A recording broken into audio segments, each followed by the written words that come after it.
I don't like to not like movies. There are movies that I don't care for that I won't watch again, but I always try to find something entertaining about any movie I watch, as you guys who follow me know that. Jeepers Creepers Reborn is, as I've said previously, an affront to Christ. This movie is not even a movie that should have been released at all. It is so devoid of anything resembling a decent experience that I found myself really, really, really grappling with the idea of turning it off. No movie has ever put me through that hell before. Like, ever. What the hell happened to this film? I do not understand that. But yet here we are. Because let's talk about Jeepers Creepers Reborn, the reboot of the famed Jeepers Creepers franchise that originated in 2001 with director and writer Victor Salva, who did Jeepers Creepers 2, which is the best movie of the franchise, and Jeepers Creepers 3, which was a straight to DVD or straight to streaming or straight to cable movie that was not the greatest, but still way better than this abortion. And I'm just going to say that's what it is, because that's basically what it is.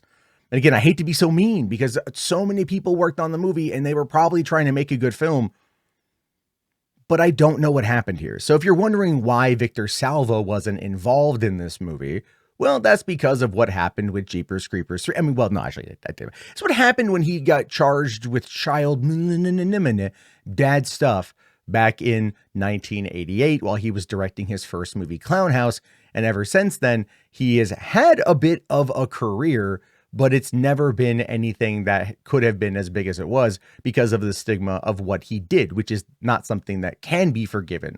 But again, you have to separate the art from the artist. Here, I want to ask the artist what they were thinking and why, and why, and why, and why, and why. Because not only is this movie written by people, from what I can gather, have very little screenwriting credit, or what they have written is just low budget schlock, to being directed by a guy, a Finnish filmmaker, Timo Varensola. If I'm saying that wrong, I apologize, who is known for doing Iron Sky and Iron Sky: The Coming Race. Those, Nazi parody horror, or not horror movies, but those Nazi parody comedies where the Nazis fled Earth and went to the moon, back when in the early days of green screen and kind of prosumer CGI. Those movies found their niche, found their home. So they brought that director in to do this movie with one of the worst scripts I think's ever been written. Whether it's a first draft, whether it's the final draft, I don't know. Nobody who read this script could have thought this is something we should film. It doesn't make any sense. It's just a mishmash of scenes trying to cobble together a plot that is just boorishly unentertaining. With one caveat. I'll give that caveat real quick. In the first three Jeepers Creepers movies, we don't know what the creeper is. Is it a demon? Is it a vampire? Is it a succubus, a banshee? Whatever. We don't know. They were leading to that. They were alluding to that with the fourth film, if number 3 did well. We finally were going to move the plot along and learn what the creeper is. Here, we still don't really know what it is, but we do know that a voodoo cult is trying to bring him back, or preparing for his return for whatever purpose. Because we don't know. They don't ever tell us, but they at least hint at something more. So in this, we've got a millennial couple, okay, Chase and Lane, and they're headed into Jackson Parish, Louisiana for Hell Hunt or Hell Hound, whatever it's called. Horror Hound, I think is what it's called. And it's a big Comic-Con of Louisiana for all things horror. And if you watch the movie, you see like Beetlejuice costume, there's some Harley Quinn stuff, clearly licensed content, but licensed clothing. They have an entire montage where Lane does like different clothing outfits, right? She dresses up like she's kind of dancing in front of her, in front of Chase, who's all like, oh, I brought you all these slutty ass costumes, and now we're going to go through a montage where you're going to wear them. Oh, by the way, every single actor in this movie is British, trying to have either an American or Southern American, like Louisianan accent. And again, they didn't do ADR in this movie, you can tell, because those actors will try real hard to have the accent, but then they start losing it the longer that they talk. It's pretty bad. But the caveat here, right? The whole impetus of the story is that Chase knocked Lane up. Lane doesn't know she's pregnant in the beginning, thinks that she's pregnant in the beginning, suffers morning sickness, runs out into the woods and pukes. And above her on the tree is one of the shurikens from the creeper, even though the creeper hasn't emerged yet. He's emerging that night. No, he did emerge because she called her friend who was driving a Stingray through the middle of the woods, apparently in Jackson Parish, trying to find the convention. He gets out of the car. Again, they're in the middle of nowhere, perfect cell reception. So, this is clearly a fake movie. And he gets out of the car and he goes to take a piss. And as he does that, he hangs up the phone with her, and then he just gets eviscerated by the creeper and gets fed on, never to be talked about, never to be mentioned, never to be whatever again. It's a scene where they needed to kill somebody, and probably one of the crew or one of the cast had a Stingray, and they're like, let's put it in the movie because that's pretty cool. And I know this because I did a short film a long time ago where my director of photography had a DeLorean, and we put the DeLorean in the shot, or in the short film. So people watching are like, wait, is that a DeLorean? And it just raises the cool factor, even though I'm a terrible director. So there's that, right?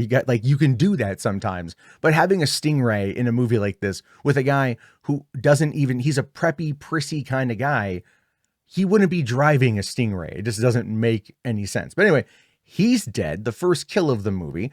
As they're heading into town, I'm kind of jumping around here, but that's perfectly okay. As they're jumping into town, they stop off at like a voodoo shop, and it's there that the voodoo lady is like, oh, you might, she's like, you're expecting or congratulations. And then Lane's like, what? And then Chase is like, what? And she's all like, oh, he doesn't know. She doesn't either. Oh, but we, the audience, already know she's pregnant because they've already given us all the indication we need. And it's a clearly lazily written script. So they're not even going to bother trying to, make us worry about it or figure it out. I mean, hell, they even have a freaking, pregnancy test scene in the movie the next morning after they go, I think the first night of the Hellhound, or no. So before they go was when they get to their hotel and they're going to go in to do everything. She ends up doing the piss test and, oh, hey, she's preggers. Congratulations. Foreshadowing complete if you were paying attention. So like I said, they go to this convention, and while they're there, it looks very sparsely populated. Like some of the performers who were there said they spent 2 weeks in like sub-freezing temperatures without any warmth or anything else while they were trying to shoot this movie. And that's been a complaint against the filmmakers for that. But even when they're there, the idea is that there's this contest, right? You can win a contest to go to an escape room house. And that's where, a lucky couple will get to go. And they choose, Lane wins because they are obviously interested in her. And so also the guy who runs like the knife throwing booth, who also has a bunch of shurikens from the creeper, or he manufactured himself. What's funny about that scene is like Lane goes to throw one and she misses. And so he shows her how to throw with accuracy. And then she just starts like flipping freaking shurikens like she's like an expertly trained ninja, right? Talk about like Mary Sueing up that particular scene. And I don't want to, look, I'm saying that as a joke, but it's like there's no character development with everything. There's like, she's supposed to be the final girl, and this is her learning to be the final girl surreptitiously, I guess, but or unbeknownst to her.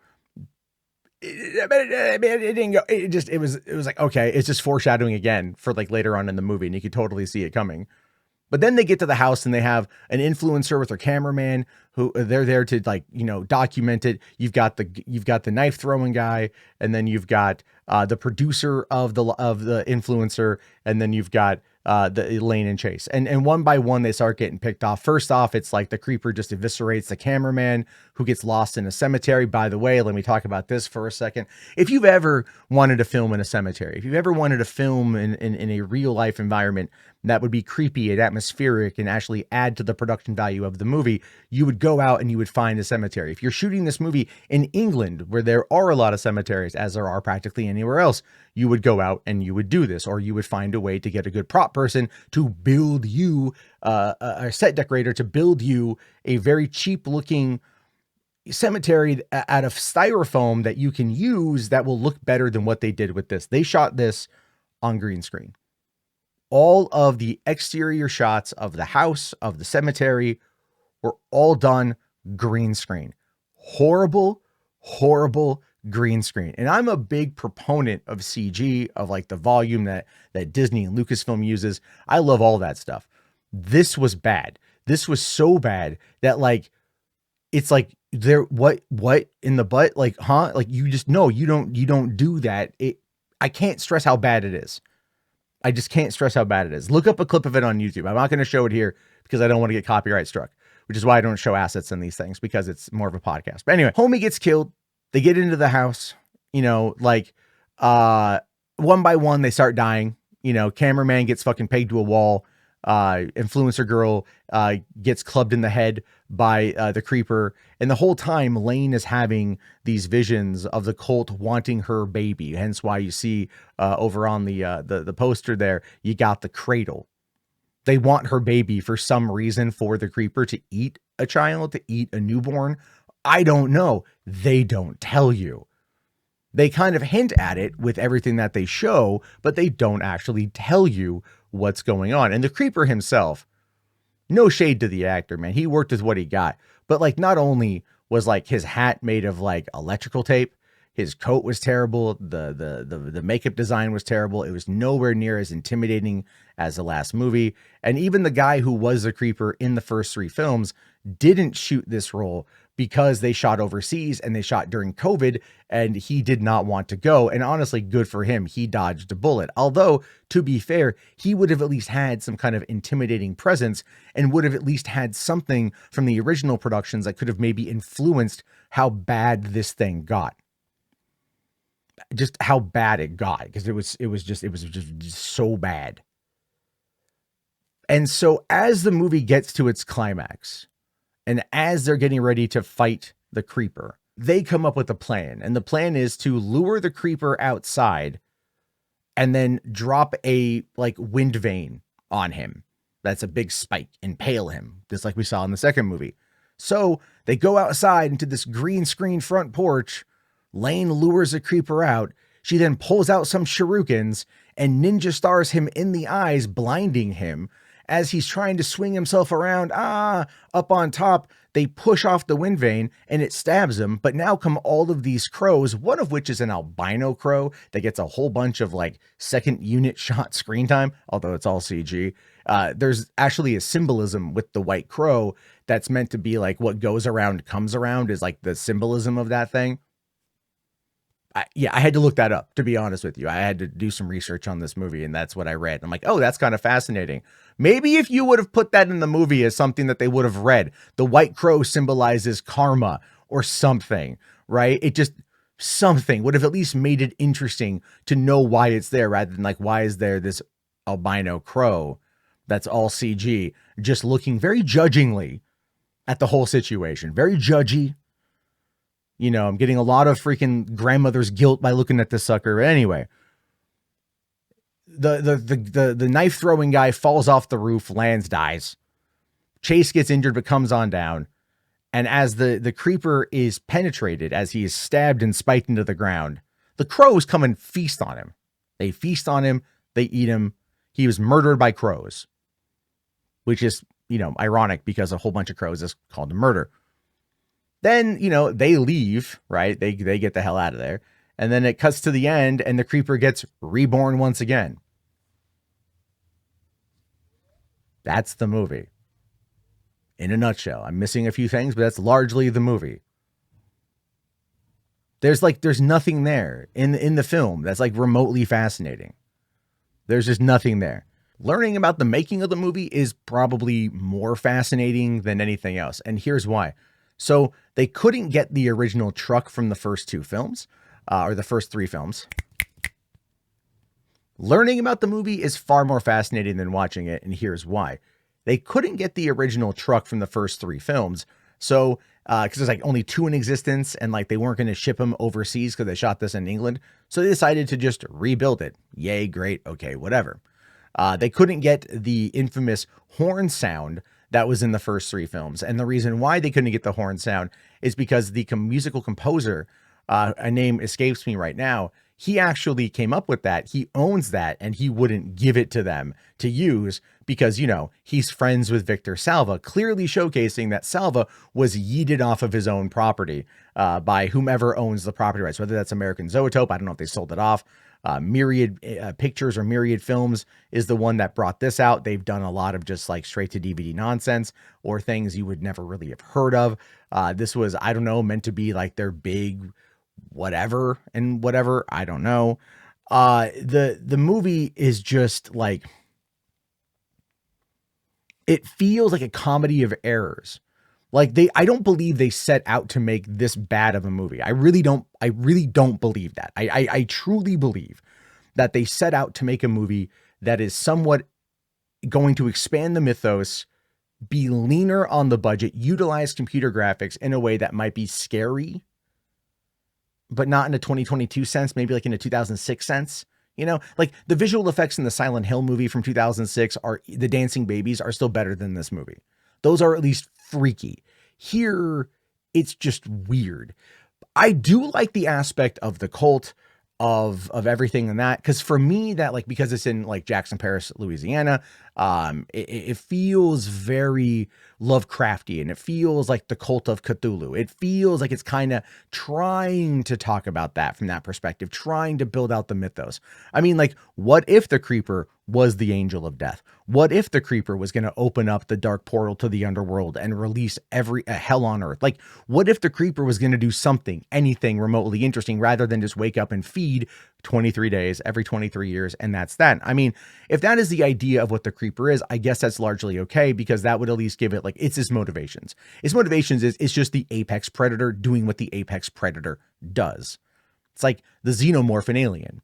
Why is it there? It's just there, and it kills people. That's what it does. So the idea there is to stop the threat. Here's the same concept. At least with 1 and 2, that's largely what we got. 3 deviated from that, and this one just went, it just like left field to this point of just exhaustion to watch. Like I'm literally looking at my remote. Like I could turn this off. I could turn this off and no one would know. No one would know. No one would know that I did that. That's my secret to take to the grave, because I don't like turning off movies early. And I'm like, it's short. I'll sit through it.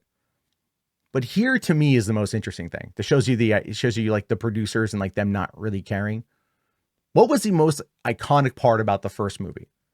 Was the song, Jeepers Creepers, where'd you get those peepers, right? That's the whole thing. You hear the song, you know the creature's nearby. That's why it's called Jeepers Creepers. Okay, well, they paid the royalty rights for the first movie to play the song a couple of times in the first film, and it didn't appear again, not in number 2 or number 3, obviously because of royalty rights. But here they needed to do it again because it's the reboot, so they have to establish why it's called Jeepers Creepers. But they didn't want to pay the royalty rights to the original, to the estate of the song owner. So they had a new version done. And they play it multiple times throughout the movie. There is a phonogram that the creeper has that at one point gets picked up by the knife wielding dude, and he bashes a creeper over the head with it. And I was like, that is your money shot of the movie, because that song is so terrible that watching it get destroyed is better than anything else in the movie. Like, that goes to show you like how they just didn't have the money for anything. They tried to lowball this as much as they possibly could. They thought no one would care. It's a Jeepers Creepers movie. The property can survive. People will come on out, because we know that kind of hubris happens when it comes to some of these producers. They're that kind of dumb. The movie ultimately only did $6 million theatrically, worldwide, from what I can gather. It had a 0% on Rotten Tomatoes and a 2.7 audience score. 0%. Yeah, it earned that 0%. Usually I don't like to use that as a metric, and I'll usually kind of decry it. But here I'm like, no, it's pretty reflective. It's 0%. I haven't talked to one person who enjoyed this movie. I don't think anyone enjoyed this movie. This movie is so bad, I wouldn't be surprised if it actually destroyed the careers of everybody involved for a while. Like, holy crap. It's that levels of terrible. So yeah, Jeepers Creepers Reborn is a movie. That's the best I could say. I hope we do get some kind of continuation from the storylines from the previous 3 films, the original trilogy. I don't think that's going to happen either. I think the franchise can have legs under a more competent director, a more competent screenwriter, and with at least a decent enough budget to be able to convey the horror of the unknown, of the unseen, not whatever this was. Locking it to a house, having it be an escape room where there was no escape anyway. That was a lie. Just shoddy storytelling, terrible visual effects. And when it was over, the Lane and Chase are like, oh, thank God. And that's a sentiment that I shared as well. But I'm curious to know your thoughts, your opinions on this. Let me know down in the comments section. If you're listening to this on YouTube, if you're listening to this on podcast, thank you guys so much. Please leave a review where you can. Follow me on Twitter at mjarbo. I will talk to you guys later. Suggest a movie for me to watch. Maybe a better franchise for me to dive into. Have yourself a great one, everybody, and peace out.